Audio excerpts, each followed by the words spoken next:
Ya nanti mah gimana nanti? Nah, Iya, ini betul. yang jadi problem teh. Menarik memang Kang Arya. Padahal di dalam Islam, kalau kita tarik lagi nih, ya hutang salah satu hutang yang diperbolehkan. Memang hutang itu boleh teh, boleh. Ada dalam Quran surat Al-Baqarah ayat 282.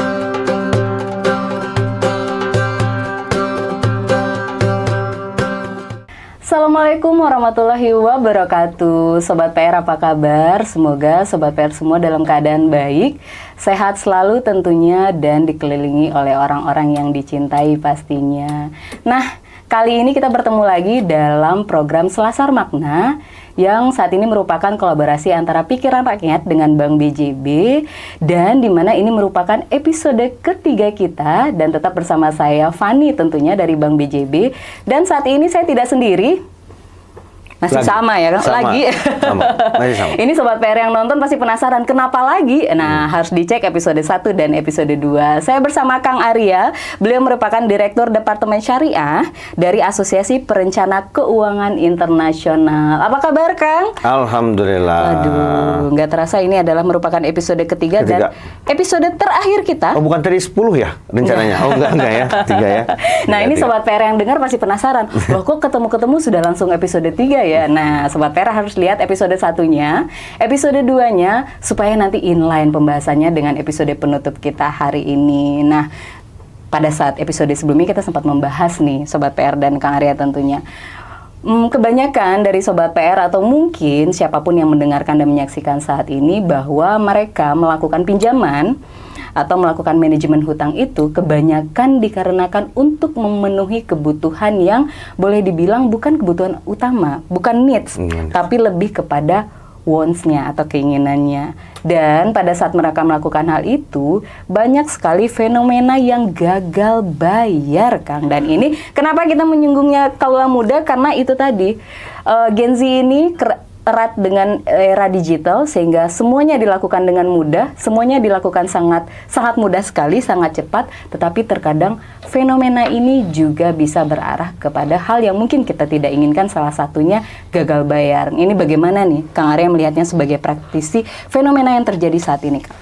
Ya, terkait dengan fenomena gagal bayar ini sebetulnya kita sedih sekali ya. Itu yang pertama ya. Sedih banget sedih pasti, banget betul, ya, betul. karena jadi kita sebagai berprofesi ya, profesi perencana keuangan itu bukannya bagaimana kita menambah, mengakselerasi ya, berbicara terkait dengan investasi dan lain sebagainya macamnya, tapi kita berbicara dulu pasti yang pertama malah bagaimana caranya menyelesaikan hutang. Iya. Nah, itu jadi PR. Makanya kenapa saya bilang sedih.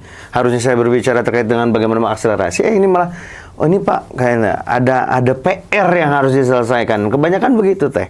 Iya. Dan yang jadi problem itu hampir memang semua generasi, ya, tapi generasi milenial dan Z itu justru yang paling banyak. Wah, itu yang jadi berarti luar memang benar biasa. ya, kan? Betul ya. Jadi memang ini yang paling banyak generasi milenial, generasi Z. Padahal kan tingkat literasinya harusnya lebih baik, harusnya. Ya, dengan tadi informasi yang kita bicarakan di episode pertama. Wah, ya, informasinya kan harusnya banyak tuh. Nah, tapi outputnya malah kok begini begitu. Wah. Nah, apakah ini karena memang kemudahan akses? Karena sekarang hanya dengan ID card begitu ya? Iya. Dulu kan kita susah teh. Kalau misalnya kita butuh sesuatu, butuh bayar kuliah, butuh apa, itu yang namanya nyari teman, nyari om, tante, semua begitu ya. Sekarang kan kita ingin sesuatu, begitu ya, kita nggak kesana kemari, hanya dengan ID card saja, begitu kan, tagline-nya kan, betul. Akhirnya bisa dapat tuh, tanpa menjelaskan, tanpa mempersiapkan dananya nanti gimana. Padahal di dalam Islam, kalau kita tarik lagi nih, ya hutang salah satu hutang yang diperbolehkan. Memang hutang itu boleh teh, boleh. Ada dalam Quran surat Al-Baqarah ayat 282. Tapi Sobat PR juga harus tahu bahwa ayat terpanjang di dalam Al-Quran itu adalah Al-Baqarah 282 yang menjelaskan tentang hutang teh. Karena saking pentingnya hutang ini. Ada 5 rukunnya. Yang pertama ijab kabul, itu harus ada, ya jelas begitu. Lalu berikutnya selain ijab kabul adalah harus dicatat. Ya, harus dicatat. Berikutnya ada saksi. Berikutnya jumlah pembayarannya, baik besar maupun kecil. Ya, ini poinnya nih, baik besar maupun kecil, ya. Dan yang terakhir kapan pelunasannya. Nah, ini harus clear. Ya, nah di sini setelah ini clear teh, ya itu hutang rukun yang pertama ya, rukunnya itu harus ada semua. Ya baru bisa tuh hutangnya. Kenapa? Karena yang namanya hutang ini dalam Islam tidak selesai di dunia. Ya dicontohkan oleh salah satu hadis riwayat Tirmizi menyatakan terkait dengan hutang ini akan ada yang membuat mengganjal teh. Ya, tidak akan selesai gitu. Di akhiratnya itu ada sesuatu yang mengganjal. Dan dicontohkan oleh Rasul. Ada Rasul mencontohkan ada yang punya hutang, meninggal, tidak ada yang mau menyelesaikan hutangnya. Itu Rasul nggak mau nyolatin. Ya, jadi berat masalah hutang piutang ini. Sekecil apapun. Sekecil apapun. Ya, di dalam ayat itu dijelas baik itu besar maupun kecil. Dan dijelaskan lagi oleh Rasul bahwa sebetulnya hutang ini boleh dalam Islam, tapi tidak dianjurkan. Ya, kenapa tidak dianjurkan? Kata Rasul, janganlah kalian meneror diri kalian sendiri pada sebelumnya kalian dalam keadaan aman. Apa itu ya Rasul? Itu adalah hutang. Nah, poinnya adalah sebelumnya dalam keadaan aman. Berarti kan dia meminjam sesuatunya bukan untuk kebutuhan teh. Iya, untuk keinginan. Untuk keinginan. Padahal sebenarnya dalam keadaan aman, cuman karena pengen ambil gitu ya. Iya. Tanpa jelas ya nanti mah gimana nanti. Nah, iya, ini betul. yang jadi problem teh. Menarik memang Kang Arya. Kebanyakan memang sekarang itu tadi era digital, kemudian kita juga mampu mensadur informasi ini semua, tetapi terkadang banyak dari kita yang tidak wise dalam hal ini. Betul. Betul. Jadi biasanya ya itu tadi, karena berapapun Kang penghasilan kita, pasti makan kita hanya 3 kali sehari. Betul nggak sih Kang? Benar. Kita makannya paling 3 kali sehari. Kita hanya minum mungkin 2 sampai dengan 3 liter kalau kondisi kita dengan baik. Kita pun mungkin hanya pakai baju 2 ataupun 3 pasang sehari. Kita nggak mungkin bisa pakai baju 1000 lapis. Betul. Meskipun uang kita banyak ya Kang ya. Tetapi terkadang hutang ini kita lakukan untuk memenuhi yang namanya keinginan kita. Nah, di saat itulah kita terkadang tidak mengukur bahwa penghasilan kita saat ini itu belum layak untuk kebutuhan keinginan kita saat itu. Tapi kita jangkau nih dengan waktu kita saat ini, tetapi akhirnya itu tadi Sobat PR gagal bayar. Betul. Karena pinjaman online ini sangat mudah. Nah, di saat kita mulai panik dengan gagal bayar, akhirnya kita tergoda yang namanya yang saat ini sangat marak adalah judi online, judo, betul nggak Kang? Betul. Karena mau nyari uang dari manapun dengan cara cepat. Nggak Akhirnya bisa. ini fenomena ya Kang ya. Betul. Yang Kang nggak mungkin ke saudara, Kang nggak mungkin datang ke rumah nenek, "Nek, tolong dong, aku ada pinjaman ini." Kan nggak Iya. mungkin seperti itu. Susah ya Kang. Akhirnya kita nyari lagi dengan informasi di sosial media, akhirnya banyak yang sangat mungkin paham tapi mengabaikan karena ya tadi dikejar-kejar dengan hutang itu. Ustadz, ini sangat fenomena. Bagaimana Betul, sih betul. Ustadz, harusnya kita mulai mensiasati hal ini jangan terjadi? Ya, tadi ya fenomena yang dimana tadi dimulai dari pinjaman online ke judi online, jadi perputaran yang tidak selesai. Ya, nah ini harus memang tadi saya setuju yang sampaikan ini harus segera diselesaikan begitu ya.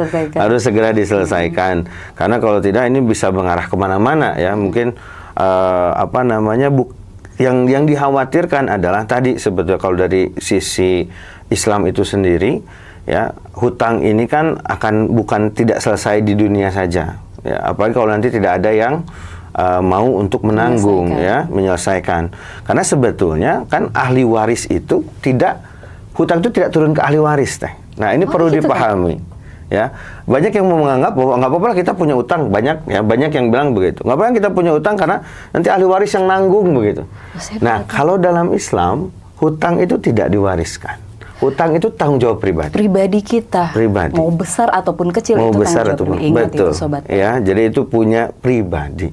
Adapun kenapa ahli waris itu kadang-kadang kita kalau dengar ya, misalnya ada yang meninggal, kalau ada hutang silakan bertemu pada ahli waris. Nah, itu sebenarnya contoh dari Rasul tadi. Ya, bagaimana saking beratnya nanti kalau hutang itu tidak dibayar, ya karena kita akan jadi orang yang paling rugi. Karena apa ya tadi kebaikan kita yang udah mungkin cuma sedikit Iya. ya kan kita nggak tahu ya kebaikan kita banyak, tapi mungkin kata Allah ini yang di ACC begitu, ya kan? Nah udah mah cuma 1 atau 2 di crossing gitu, ke yang utang tadi, jadi kita jadi yang rugi banget tuh. Ya. Nah disitulah kita sebagai ahli waris membantu begitu. Jadi akhirnya kalau ada hutang nih ahli waris, tapi kan kalau ahli warisnya siap, kalau ahli warisnya enggak ada. Kalau dalam Islam dia harus menanggung. Walaupun kalau dalam hukum kita, hukum perdata kita, ya memang jatuh ke ahli jatuh waris. kepada ahli waris. Ya, tapi kalau dalam Islam tidak sebetulnya. Nah, ini perlu dipahami sehingga kita harus sangat berhati-hati begitu dalam mengambil keputusan untuk berhutang. Berhutang, betul. Ya, jadi harus wise karena kalau tidak efek domino jangka panjang. Ya dari mungkin nanti akan lebih dijelaskan, mungkin saya harapannya juga dijelasin juga nih sama Teh Fani terkait dengan gimana nih kalau misalnya nggak bayar, karena dalam Islam intinya ya itu tadi Teh, di akhiratnya yang justru akan sangat berat. Pasti sih Kang dan Sobat PR, kalau dari sisi lembaga perbankan yang namanya kewajiban tetap harus dibayar. Dan itu tadi, kita sebagai Bank BJB salah satu lembaga yang berizin dan diawasi oleh Otoritas Jasa Keuangan dan Bank Indonesia tentunya mungkin bisa menjadi salah satu solusi. Tapi itu tadi, jangan untuk hal-hal yang dirasa sebenarnya belum perlu, belum terjangkau, tapi kita memaksakan sehingga kemampuan bayar kita belum bisa pada saat itu dan bisa membuatkan risiko jangka panjang bagi keadaan finansial kita. Karena ini tadi Kang, saat ini mindsetnya adalah segala sesuatu tuh ingin instan, ingin cepat. Pengen cepat-cepat kaya. Kalau semua orang bisa kaya dengan mudah, orang nggak mungkin akan bekerja dari usia 25 sampai dengan 55 tahun. Betul ya Kang? Betul. Nggak mungkin orang tua kita kita semua akan jadi pewaris Kang. Nggak mungkin semua kita akan jadi perintis. Iya. Sebagian besar dari kita mungkin akan jadi perintis. Tapi satu Sobat PR yang perlu dipahami adalah tolong tingkatkan literasi dengan baik. Sesuai dengan episode kita yang pertama, kita harus mulai mindset rezeki dan uang itu seperti apa. Kemudian kita juga harus melakukan perencanaan keuangan dengan baik. Dan kalaupun kita mempunyai hutang, lakukanlah manajemen hutang itu dengan baik. Betul. Jangan sampai memberatkan siapapun tentunya. Dan yang pasti Sobat PR, untuk pembahasan kita mulai dari episode 1, episode 2, dan episode 3 tentunya jangan sampai dilewatkan. Dan semoga sharing kita kali ini bermanfaat ya Kang Arya. Betul. Dan sebelum mengakhiri episode ketiga kita, saya ingin mengucapkan terima kasih Kang Arya. Nggak sampai episode 10 ya? Oh iya, iya. Siapa tahu kan next ini ya. Semoga nanti next project kita akan ada episode-episode selanjutnya. Terima kasih bagi Sobat PR yang sudah mendengarkan. Dan terima kasih sekali yang sudah mendengarkan juga dari episode 1, 2, dan 3 tentunya program Selasar Makna yang saat ini kolaborasi antara Pikiran Rakyat dengan Bank BJB. Kami mengucapkan terima kasih tentunya, dan saya juga mohon maaf kalau ada yang kurang berkenan. Sukses dan sehat selalu bagi kita semua. Wabillahi taufiq wal hidayah. Wassalamualaikum warahmatullahi wabarakatuh. Kami pamit, terima kasih. Assalamualaikum warahmatullahi wabarakatuh. Halo Sobat PR, bagi kalian yang ingin bersedekah tapi masih bingung, kini udah ada solusinya loh. Dengan bantuan dari Darul Quran, bersedekah menjadi lebih mudah. Programnya bisa kalian cek melalui link di bawah ini. Ditunggu ya. Wassalamualaikum warahmatullahi wabarakatuh.